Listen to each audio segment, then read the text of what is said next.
Bay heads them in the betting, the 11-4 favourite for Charlie Hills and Frankie Dettori. Championship is at 4-1, hoping to right a few Royal Ascot wrongs. Nizar and Silent Bullet 5-1. God Willing, the son of Arch, part of Paul Morrison's mythical stable that he purchased at last year's yearling sale, a winner on debut for Jamie Spencer in the colours of Qatar Racing, is at 8-1. The form of his maiden win has worked out well. More 4 9-1. Brazos 20-1 and Miracle of Medinah 25-1.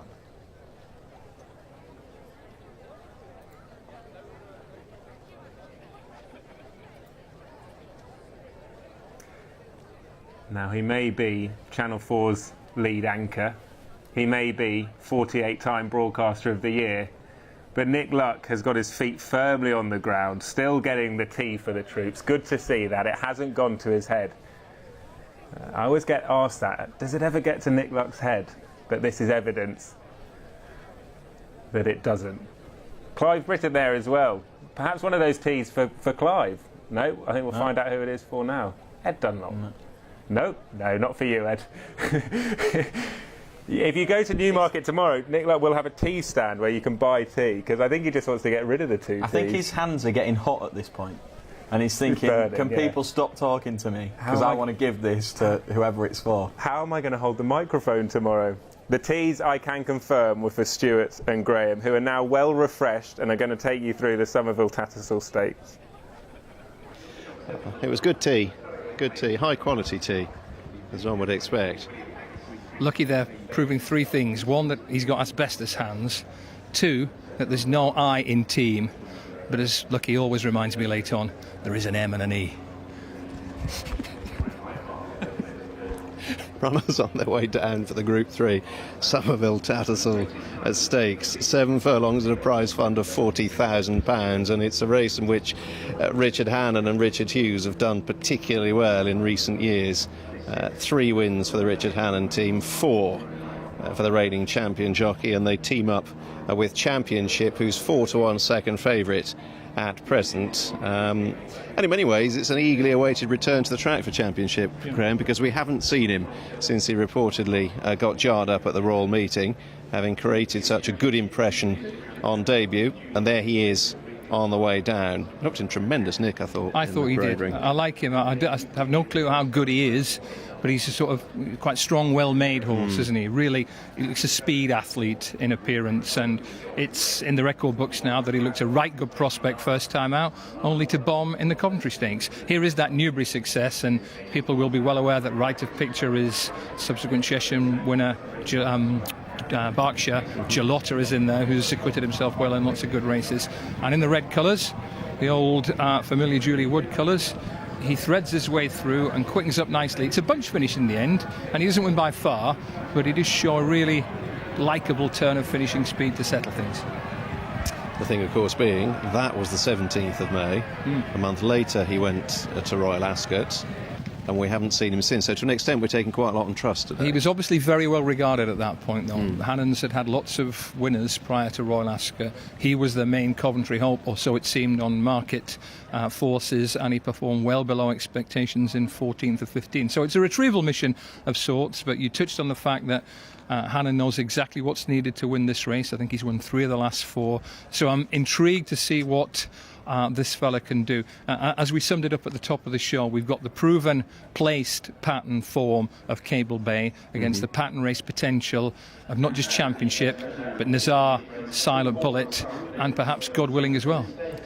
Let's talk about Cable Bay then, if we can, because what have we got? A 2nd in the Richmond, a 4th in the Gimcrack, and a 3rd in the Champagne Stakes at Doncaster last time, albeit the Champagne Stakes was only a 4-runner race. So that's the bar that the others have got to aim at. Exactly, and it's a really consistent level of form. Second at Goodwood over 6, 4th at York in the Gimcrack over 6, and 3rd at Donny over 7 furlongs in a small field for the Champagne Stakes. He looks great. He looks in really good nick, and he's got a BHA mark of 108, but it's a 108 in defeat several times, and the question is now, can he take the opportunity against what might or might not be lesser opposition? Another angle here, I don't think conditions are any problem. New jockey on board, Frankie Dettori on board today, and my Racing UK stat of the day today is that since his return to action from suspension on Oaks Day, Frankie 0 for 37 at Newmarket. 0 for 37. It would have been about a 33% strike rate for Frankie at the old days for Godolphin in Newmarket. A sign of the times, a sign of the rides he's getting. But here is a horse with the best form in the race. Solid pieces of form to all intents and purposes. Is he vulnerable at 5-2? I think he might be. Okay. So we talked about the top two at the market.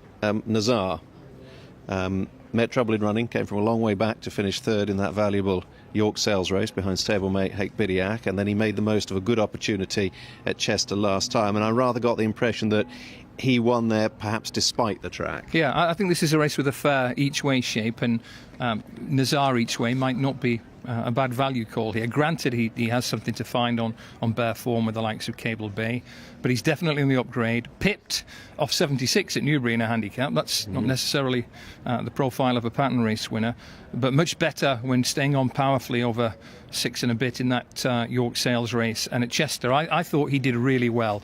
It was only off a mark of 81, but he was drawn 8, forced to race wide all the way around the bend. In the circumstances, he quickened up really well and won tidily. So he's now BHA rated 96. Fair bit to find to win an average renewal of this race, but I get the impression he is improving and that he might just have a turn of foot that'll serve him well here.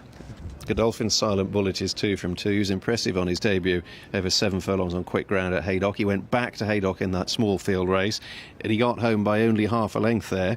But he did beat Safety Check, who's just shrugged aside top weight off a mark in the mid-90s to win the nursery. Exactly. You sum up his profile very neatly. 2 Haydock wins, only 3 ran for the latest. He led, strongly challenged, but found extra to win by half a length. So he's earned his step up in class, and he looks a pretty straightforward ride. He's got the hood on for stalls entry, but he's gone in nicely, and speed towards the stands rail might not be a bad angle here. And what of the once race and hitherto unbeaten God Willing? I really like him physically. I can understand what took Paul Morrison's eye at the sales. He's quite lengthy with sculpt, and he's definitely going to go on from 2 to 3, I think. And he put up a good performance first time out at Newbury. He won by a neck, didn't win with all in hand. The second hasn't advertised the form, but the third has won. Again, it's a straightforward case of how much potential there is for improvement, and it could be a fair bit.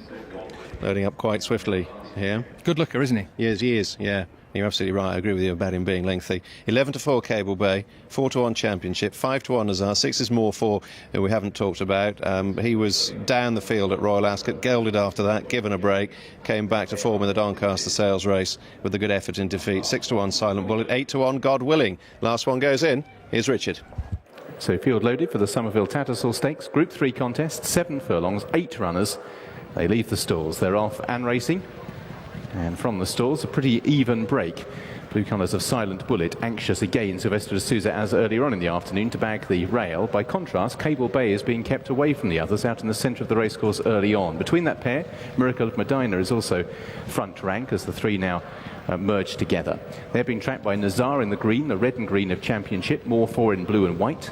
Praxos white with the red sash, and at the rear of the field is God Willing. So on the rails, Silent Bullet disputes it with Miracle of Medina. Cable Bay just tracking the leaders, seeing a little bit of daylight in yellow and blue colours as they pass the 4. Championship in red and green from more 4, then Nazar, also the white-faced green colours, Brazos, and last of all is God Willing. So making their journey then down towards halfway.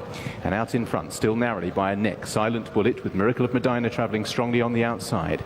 More 4 just nudged along. Championship, Cable Bay still travelling strongly at this stage for Frankie Dettori. Nazar tracks that one. God Willing's pulled towards the outside, and bumped along is Brazos. Miracle of Medina, a big price, but travels to the front going well. Cable Bay is chased up. Championship looking for a way out down the outside. God Willing, more 4, and Nazar also looking for racing room. A furlong to go. Miracle of Medina out in front, not stopping at the moment. Cable Bay in second place with 3/4 of a length to find. Miracle of Medina holding on grimly all the way to the line for a shock and a massive win for Mark Usher in the Somerville Tattersall Stakes and Liam Canary. Cable Bay second, tight for third. God Willing, Brazos also stayed on strongly with Nazar. Miracle of Medina, a shock winner of the feature.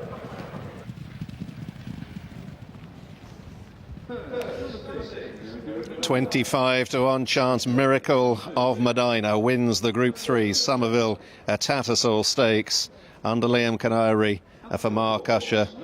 And the Usher team have already enjoyed some good days with this son of Milk It Mick, but he'd been pretty well held in his last 2 starts. 7th in the York Sales race behind Nazar, one of today's rivals, last time. I'm not so sure there was any fluke about this one, Graham. Well, speed close to the rail on fast ground in the autumn at Newmarket has often been a good ploy. It didn't work for Silent Bullet. It certainly worked for the fluent moving Miracle of Medinah. Not quite as big a shock as that Ryder Cup success, but a pretty big one nonetheless. And hats off, let's tip our hats to Liam Canary and of course Mark Usher. Big day for that pair.